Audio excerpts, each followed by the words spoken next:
The Torch of Hope was lit this morning in Anniston and Oxford, starting a series of events that will culminate in Troy this weekend at the Alabama Special Olympics Summer Games. That torch is being carried by some of the athletes who will be competing and by members of various law enforcement agencies throughout the state.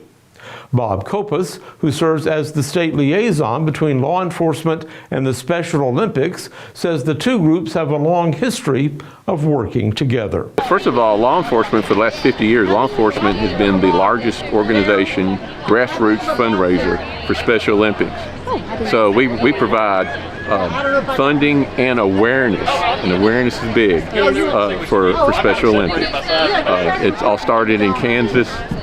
They ran a torch into a local games, got such positive results, they kept doing it, then spread across the state, all 50 states, and now we're all in 43 countries. Law enforcement raises awareness and funding for Special Olympics. The first lighting ceremony this morning was in Anniston, where Chief Nick Bowles and his department turned out for the start of the torch's journey to Troy. One of the officers who carried the torch this morning was Oxford's captain of patrols, Daniel Phipps. He says that the torch run raises awareness of the Special Olympics, and it also raises some money to help support those games. This department loves to be involved in this. We're one of the only cities that have the actual the special needs students walk with us. We don't really run, so we'll go around our downtown area. We have a lot of our officers that work in the school with the special needs students, and we just love to be out here with them. The ARC of Calhoun and Cleburne counties coordinates the local Special Olympics Games, which have been held at the Cleburne County High School field for the past 2 years.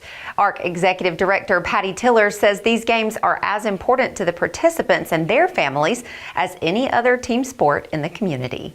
But in our case, it may mean a little bit more, because often our folks are told that they can't do, they shouldn't do, or it doesn't really matter. Well, it does matter.